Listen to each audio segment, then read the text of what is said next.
Hello, aspirants. Welcome to session number 7 of our answer writing session. We are doing GS to answer writing. So let's start today's session. Start करने से पहले थोड़ा instruction revision कर लेते हैं। हमारी timing 15 minutes रहेगी। 2 question लिखने हैं। 7.5 मिनट में 1 क्वेश्चन लिखना है। 2 मिनट ब्रेन स्टॉर्म करना है अपने आंसर को और 5.5 मिनट में हमें अपने आंसर कंप्लीट करना है। ठीक है, A4 शीट पर आप अपना आंसर लिखिए।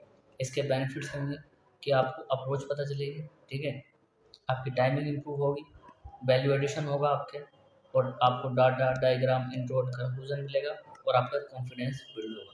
ठीक है, तो स्टार्ट करते हैं आज का सेशन। आज भी हमें 2 क्वेश्चन लिखने हैं, जैसे कि हम डेली लिखते हैं और हम अपनी अपनी आंसर राइटिंग की प्रैक्टिस करते हैं। ठीक है, तो ये हैं आज के 2 क्वेश्चन। आप रेडी हैं? चलिए पेन और पेपर ले लीजिए, स्टार्ट करते हैं।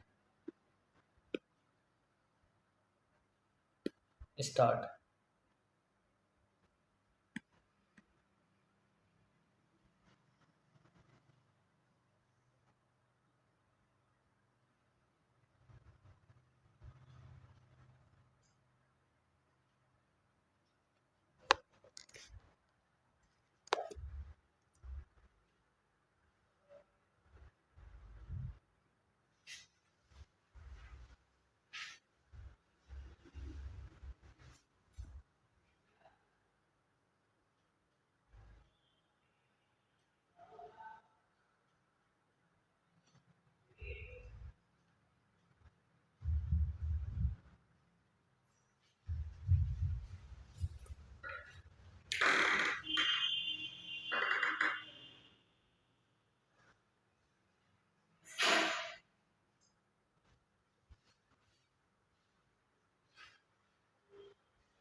डन।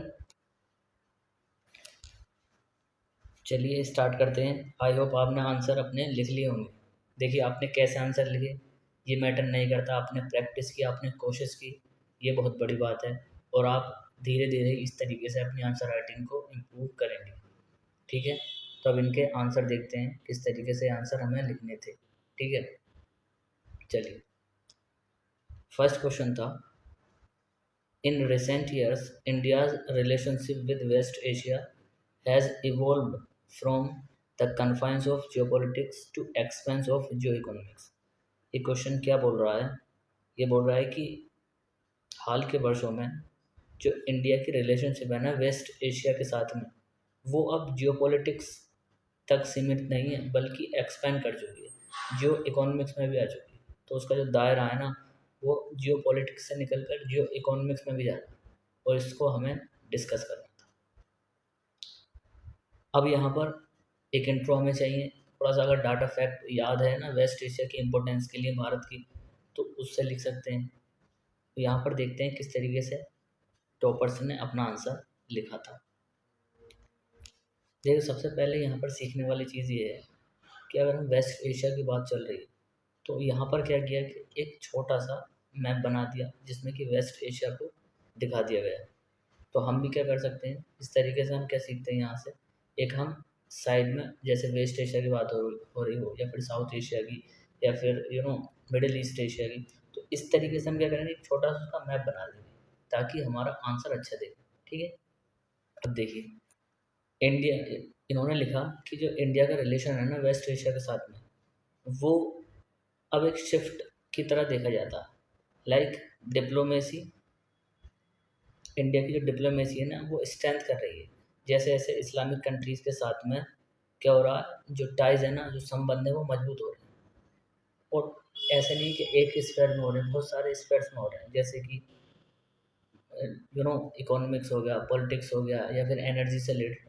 अब यहाँ पर हम देखें जाए तो पहले क्या था, इंडिया जब वेस्ट एशिया से मोस्टली क्या करता था, ऑयल इंपोर्ट करता था। लेकिन अब ऐसा नहीं है, अब बहुत सारी चीज़ें अब इंडिया इंपोर्ट करता है। ठीक है, रिलेशन अब जियो पॉलिटिक्स से नहीं, अब जियो इकोनॉमिक्स से देखे जाते हैं। लाइक यूएई है या फिर और भी जो सऊदी अरब है, तो ये क्या है, डेस्टिनेशन बन चुके हैं एक्सपोर्ट के इंडिया के। तो बहुत सारी चीज़ों से जो इकोनॉमिक्स की तरीके से मिडिल वेस्ट एशिया को देखा जा रहा है। ठीक है, तो ये इन्होंने यहाँ पर लिखा था कि हमारा रिलेशन जो है ना वेस्ट एशिया के साथ में वो क्या हो रहे हैं, इस्लामिक कंट्री के साथ में स्ट्रेंथन कर रहे हैं। और इसराइल जैसे विद विद अनकन्वेंशनल पार्टनर जैसे इसराइल, इनके साथ भी हमारे रिलेशन क्या हो रहे हैं, स्ट्रेंथन हो रहे हैं। ठीक है, अब ऐसे एरियाज़ क्या हैं जो एंगेजमेंट के एरियाज़ हैं, यहाँ पर इन्होंने हेडिंग डाली। तो सबसे पहले अगर हम बात करते हैं इकोनॉमी की, इकोनॉमी में इन्होंने लिखा कि जैसे यूएई और सऊदी अरब है, ये क्या है, थर्ड और फोर्थ लार्जेस्ट हमारे ट्रेडिंग पार्टनर है। ठीक है, ये इकोनॉमी की बात हुई। दूसरा पॉइंट इन्होंने इकोनॉमिक में लिखा कि जो ट्रेड रिलेशन है ना वो कितना है पता है इस टाइम, वो है 180 बिलियन यूएस डॉलर।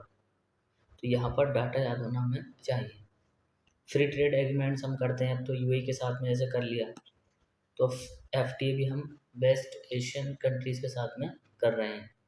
ठीक है, यहाँ पर इन्होंने यूज़ किया है ये खालिजी कैपिटलिज्म। बेसिकली खालिजी कैपिटलिज्म क्या है, खालिजी कैपिटलिज्म ये है कि पहले क्या होता था, इंडिया वेस्ट एशिया के साथ में ऑयल का ज़्यादा ट्रेड करता था। लेकिन अब क्या है कि ये ऑयल से निकल करके बहुत सारी चीज़ में, जैसे कि ऑटोमोबाइल्स में, सेमीकंडक्टर्स में, इनमें भी अब इंडिया इनसे ट्रेड कर रहा है। तो एक ऑयल पर डिपेंड नहीं है, बहुत सारी चीज़ों में हम वेस्ट एशिया के साथ में क्या कर रहे हैं, ट्रेड कर रहे हैं। तो ये यहाँ पर इन्होंने लिखा, ये होता है खालिजी कैपिटलिज्म। तो क्या होता है कि ये भी इंडिया का being leverage in India with West Asia, तो कहीं ना कहीं देखा जा रहा है कि जो इंडिया के साथ में जो खालिजी कैपिटलिज्म है ना, ये भी फ़ायदेमंद हो रहा है। ठीक है, जैसे कि बहुत सारे बेनिफिशियल ये डेस्टिनेशन बन रहे हैं, एक्सपोर्ट डेस्टिनेशन, लाइक फार्मास्यूटिकल से रिलेटेड, ऑटोमोबाइल से रिलेटेड और सेमीकंडक्टर से रिलेटेड। तो हमने ये पॉइंट यहाँ पर लिख दिया। अब यहाँ से हम ये कीवर्ड उठाएंगे और इस कीवर्ड को जो है ना हम अपने नेक्स्ट आंसर में यूज़ करेंगे। ऐसे कीवर्ड हमें इन आंसर से निकालने होते हैं, पूरा का पूरा हम कॉपी पेस्ट नहीं कर सकते। हाँ कर सकते हैं आप, आपके पास अगर किसी टॉपिक पर नोट्स नहीं है तो ये रेडीमेड नोट्स आपके काम आ सकते हैं, ठीक है। लेकिन एटलीस्ट हमें ऐसे अच्छे से कीवर्ड तो हमें निकालने ही चाहिए ताकि हमारा जो आंसर है वो भी इम्पैक्टफुल दिखे, ठीक है। आगे चलते हैं। जैसे कि अब इन्होंने आगे बताया इकोनॉमी में और यहाँ पर कंटिन्यू किया कि जो इंडिया और यूएई है ना, वो क्या करती है, अब जो क्रूड की डील करती है वो रुपये में करती है, ठीक है। मिलिट्री में क्या है कि बहुत सारी एक्सरसाइज होती हैं जिसमें कि पार्टिसिपेशन करते हैं हम, जैसे कि मिलान हो गया या डुकम पोर्ट हो गया ईरान ओमान में, ठीक है। या बराक मिसाइल हम क्या करते हैं इसराइल से इंपोर्ट करते हैं। तो इस तरीके से हम मिलिट्री में भी वेस्ट एशिया के साथ में बहुत सारा कोऑपरेशन कर रहे हैं। लाइक स्ट्रेटजिक अलायंस है जैसे कि I2U2, ये फिल्म्स में भी पूछा गया था 2022 में, ठीक है। तो इसराइल और यूएई के साथ में क्या कर रहे हैं हम I2U2 स्ट्रेटजिक अलायंस बना रहे हैं ताकि हमारा स्ट्रेटजी वाइज भी हम इम्प्रूव हो सके। आगे बढ़ते हैं। एनर्जी में हम 1/3 जो क्रूड है वो कहाँ से वेस्ट एशिया से इंपोर्ट कर रहे हैं, ठीक है। जैसे कि और कतर को हम एक्सपोर्ट करते हैं क्या LNG, ठीक है। स्पेस में हम यूएई के साथ में कोलैबोरेशन कर रहे हैं, जैसे कि यूएई का कोलैबोरेशन था नाइफ 1 रेड प्लैनेट मिशन में। तो स्पेस में दिखाया, एनर्जी में दिखाया, इकोनॉमिक में दिखाया। देख रहे हैं आप कितना सिस्टमेटिक ये आंसर है। तो इस स्ट्रक्चर पर हमें वर्क करना, इस तरीके से हमें अपने आंसर को सीखना है, ठीक है। लाइक रेमिटांस का यहाँ पर दे दिया कि रेमिटांस कितना है कि ये approximately 50% of the 100 billion US dollar का रेमिटेंस हम यहाँ से आता है हमारे, ठीक है। अब एग्रीकल्चर में जैसे इसराइल के साथ में हमने कोलैबोरेशन किया था ड्रिप इरीगेशन का, तो ये सारी चीज़ें थी। और अब लेकिन इसमें इश्यूज़ भी हैं वेस्ट एशिया के साथ में काफ़ी सारे। जैसे कि इश्यूज़ क्या है कि कभी कभी ट्रेड ब्लॉक्स हो जाते हैं, ठीक है। और 5% टैरिफ है GAFTA में। इसराइल पैलेस्टाइन कन्फ्लिक्ट चलता रहता है। पीपल टू पीपल कनेक्ट, ये पीपल टू पीपल टाइज कम है, ठीक है। कश्मीर इशू पर जो है मिनिमम सपोर्ट मिलता है यहाँ से। तो ये कुछ ऐसे हैं, लेकिन इसराइल को यहाँ पर एक्सेप्ट इसराइल इन्होंने ब्रैकेट में लिख दिया। ये थोड़े इश्यूज़ भी हैं जिनको एड्रेस किया जाना चाहिए। ये इश्यूज़ हैं वेस्ट एशिया के साथ में।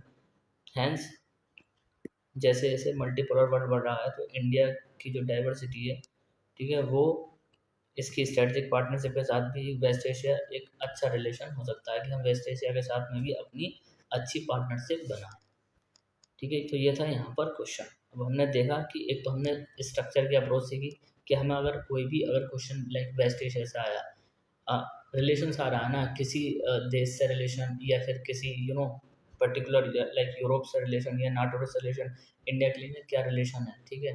तो इंडिया को या क्या बेनिफिट है, क्या उसमें किसी से भी आ जाए इंटरनेशनल रिलेशन का क्वेश्चन, तो हम इस तरीके से अपने क्वेश्चन को इन पार्ट्स में तोड़ सकते हैं। Like economics engagement, military engagement, strategic alliance, energy, space, remittance, agriculture. क्योंकि कहीं ना कहीं किसी न किसी कंट्री से तो हमारा हर चीज़ में ये इम्पोर्ट के एक्सपोर्ट होगा, वहीं हमें अपने आंसर में मेंशन करना और हमारा आंसर कंप्लीट हो जाएगा। चलते हैं नेक्स्ट क्वेश्चन पर।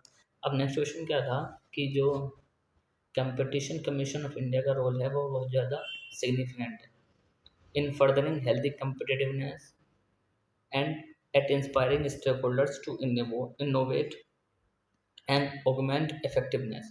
देखिए ये जो कंपटीशन कमीशन ऑफ इंडिया है ना, इसका जो रोल है वो जो कम्पिटिटिवनेस है ना, जैसे कि हम और ज़्यादा कम्पिटिटिवनेस को बढ़ाना चाहते हैं तो इसमें इसका रोल बढ़ जाता है ताकि हम अपने स्टेक होल्डर्स को इनोवेट कर सकें और यू नो और उनको इफ़ेक्टिव कर सकें और इफ़ेक्टिवनेस में उनकी बढ़ावा दे सकें। तो कंपटीशन कमीशन ऑफ इंडिया का जो रोल है वो हमें यहाँ पर दिखाना है, इस पर हमें कमेंट करना है। अब चलिए स्टार्ट करते हैं। यहाँ पर सबसे पहले इन्होंने किस चीज़ से स्टार्ट किया, ये बताया कि ये जो कंपटीशन कमीशन ऑफ इंडिया ये क्या है, ठीक है। फिर इसका यहाँ पर एम जोड़ दिया। देखिए एज ए स्टेचुटरी बॉडी जो कि कंपटीशन एक्ट 2002 के अंतर्गत ये इस्टेब्लिश हुआ था। क्या है ये, इसका एम क्या है, to create a living playing field, एक लेवल प्लेइंग फील्ड ये बनाता है बिजनेस के लिए, ठीक है, ताकि इनोवेटिव और इगैलिटेरियन इकोसिस्टम को क्रिएट किया जा सके। तो ये इसका एम है। तो सबसे पहले एस्टेब्लिश कब हुआ और एम क्या है, ये यहाँ पर हमारा इंट्रो बन जाता है। अब आगे बढ़ते हैं। यहाँ पर role of competition commission of India का क्या रोल है कि ये मर्जर्स, एक्विजिशन और बिजनेस डील्स को या फिर अरेंजमेंट्स को इनको मॉनिटर करता है, ठीक है, और चेक करता है कोई अनफेयर कंपटीशन तो नहीं हो रहा, तो ये इसका रोल है, ठीक है। कार्टेलाइजेशन को प्रिवेंट करता है। इसके अलावा पॉलिसीज़ जो इम्प्लीमेंट होती है ना, क्रिएट भी करता है और इम्प्लीमेंट भी करता है पॉलिसीज़ को ताकि वो एक लेवल प्लेइंग फील्ड सभी के लिए दे सके, ठीक है। इसके अलावा अवेयरनेस का काम करता है, इंफॉर्मेशन डिसेमिनेशन का काम करता है, ठीक है। इसके अलावा क्या होता है कि रजिस्ट्रेशन, रिकॉर्डिंग सारे बिजनेस की और एंटरप्राइज के एंगेजमेंट की इनकी सारी रिकॉर्डिंग रखता है, ठीक है, रजिस्ट्रेशन भी कराता है, तो ये इसका रोल हो गया। अगर हम देखें तो ये जो कंपटीशन, ये जो सीसीआई है, इसको अगर एम्पावर करें हम, तो कुछ ऐसे स्टेप्स हैं जो लिए जा सकते हैं ताकि हम जो स्टेक होल्डर्स हैं, ठीक है, उनका जो कंपटीशन है ना, जो कम्पिटिटिव ट्रेड है, उसको हम क्या कर सकें, एक इनोवेट डायरेक्शन दे सकें और उसको मोर ज़्यादा इफेक्टिव बना सकें। तो कंपटीशन कमीशन ऑफ इंडिया को कौन एम्पावर करता है? कंपटीशन अमेंडमेंट एक्ट 2021 में जो आया था, ये एम्पावर करता है। कैसे एम्पावर करता है कि ये बोलता है कि स्ट्रीमलाइन करो रजिस्ट्रेशन, लाइक जैसे जो मैंडेटरी टाइम होता है ना अप्रूवल्स का, उसको रिड्यूस किया जाए ताकि ease of doing business improve हो सके। दूसरा, जो पेनल्टी स्ट्रक्चर है ना, तो वो डील के अमाउंट पर ही लगे, ऐसा नहीं कि सारे रेवेन्यू पर आप पेनल्टी लगा लो। तो थोड़ा हमें ईज ऑफ डूइंग बिजनेस करना पड़ेगा ताकि और ज़्यादा कंपटिटिवनेस स्टेक होल्डर्स में इनोवेशन ये आ सके, ठीक है। लाइक रजिस्ट्रेशन और एक्सचेंज ऑफ इंफॉर्मेशन में इसको रजिस्ट्रेशन होना चाहिए या फिर इंफॉर्मेशन का एक्सचेंज होना चाहिए, इसको मैंडेटरी किया जाना चाहिए ताकि रिकॉर्ड्स को ट्रैक किया जा सके, ठीक है। जीएसटी मॉनिटरिंग में भी इसका रोल ज़्यादा बढ़ जाता है, लाइक जैसे जीएसटी मॉनिटरिंग नेटवर्क है या फिर रेशनलाइजेशन करना, टैक्स रेट अक्रॉस एंटरप्राइज, इसका मॉनिटरिंग करना, तो जीएसटी मॉनिटरिंग में भी इसका रोल होना चाहिए, ठीक है। अब ये जो कंपटीशन कमीशन ऑफ इंडिया है, इसमें कुछ इश्यूज हैं, क्योंकि यहाँ पर देखिए क्वेश्चन में देखिए आप कमेंट लिखा था, जब भी कमेंट लिखा हो ना तो हमें इश्यूज भी डिस्कस करने होते हैं, ठीक है। चलिए इश्यूज देखते हैं। क्या है कि कॉन्स्टिट्यूशनल बैकिंग नहीं है, ठीक है, और दूसरा कि भाई पॉलिटिकल इंटरफेरेंस होता है, तो ये तो जनरल पॉइंट है। ये तो आप एक दो बार जब आप प्रैक्टिस करेंगे ना तो ये जनरल पॉइंट तो खुद ब खुद आपके निकलने लगेंगे, ठीक है। पॉलिटिकल इंटरफेरेंस होता है सिलेक्शन में, अपॉइंटमेंट में, ट्रांसफ़र में, इन सारी चीज़ों में। दूसरा, ठीक है, जैसे सिविल सोसाइटी हो गई, प्रेशर ग्रुप हो गए, एमएसएमईज हो गए, तो इनसे जो है ना कोलेब्रेशन की अभी कमी है। ट्रेंड प्रोफेशनल नहीं है ताकि वो निटी ग्रिटी को अंडरस्टैंड कर सके। निटी ग्रिटी का मतलब होता है बारीकियों से, ठीक है, लॉज को अंडरस्टैंड कर सके, कस्टम लॉज को अंडरस्टैंड कर सके, तो ये अभी ट्रेंड प्रोफेशनल की कमी है। बिफोर बिट क्या होता है कि टेक्निकल हमें एक्सपर्टाइज रहनी चाहिए बॉडी में। दूसरा, रिप्रेजेंटेशन और ज़्यादा बढ़ानी चाहिए वेरियस सेक्शन से। तीसरा, पीरियडिक रिव्यू होना चाहिए, ऑडिट होना चाहिए, और इंटरनेशनल कोलेब्रेशन होना चाहिए, जैसे कि ठीक है, इंटरनेशनल भी कोलेब्रेशन होना चाहिए। इसके अलावा अगर हम देखें तो यहाँ पर इन्होंने कंक्लूड कर दिया है कि डेमोक्रेटिक जो इंस्टीट्यूशन है, जैसे कि कंपटीशन कमीशन इंडिया की बात चल रही है, तो ये क्या करता है, इगैलिटेरियन बनाता है ताकि इकोनॉमी का जो सस्टेनेबल डेवलपमेंट गोल था ना हमारा, उसको एनविसाज किया जा सके इकोनॉमी ग्रोथ के लिए, इनविज़न, ठीक है, उसको इनविज़न किया जा सके। तो ये था यहाँ पर कंक्लूजन। अब आप देखिए यहाँ पर हमने एक तो ये कीवर्ड आप ज़रूर लिख लीजिए, नेटिग्रेटी न्यू कीवर्ड होगा जो कि हम अपने आंसर में यूज़ कर सकते हैं। तो आप देख रहे हैं किस तरीके से एक सिस्टमेटिक आंसर है, एग्जांपल भी हैं, most of the important keyword highlight भी हो रहे हैं, हेडिंग्स बॉक्स में बने जो कि अलग से दिखाई दे रही हैं। तो इन चीज़ों पर हमें वर्क करना, अब ये धीरे धीरे इंप्रूव होंगे जब हम डेली अपनी आंसर राइटिंग प्रैक्टिस करेंगे, कंटेंट को अपने बार बार रिवीजन करेंगे, जो स्टैटिक है उसको रिवीजन करते रहेंगे, तो ये सारी चीज़ें धीरे धीरे बिल्ड होने लगेगी। ओवर द टाइम आप देखेंगे कि आप भी इससे बेटर या इस तरीके से आंसर आप लिख पाएंगे। तो डेली प्रैक्टिस करते रहिए, टाइम अभी बहुत कम है, अप्रोक्सीमेटली ओनली 3 मंथ्स हमारे पास बचे हैं, दिसंबर तक हमारे पास टाइम है, उसके बाद में तो हम प्रीलिम्स की प्रिपरेशन में लग जाते हैं। तो मेहनत कीजिए, ठीक है, पढ़िए और हार्ड वर्क कीजिए, अपनी आंसर राइटिंग इम्प्रूव कीजिए, जो भी कमियाँ आपको रहीं, आपको रिकॉल नहीं हो पा रहा, उस पर वर्क कीजिए, एक्टिव रिकॉलिंग कीजिए, शॉर्ट नोट्स बनाइए अगर आपको कोई ऐसे पॉइंट्स हैं जो आपको याद नहीं रह रहे, और इसमें से भी आप अपने नोट्स बना सकते हैं जो जिस टॉपिक पर भी आपके नोट्स नहीं है। तो ये था यहाँ तक इस वीडियो में। मिलते हैं नेक्स्ट सेशन में, तब तक के लिए धन्यवाद।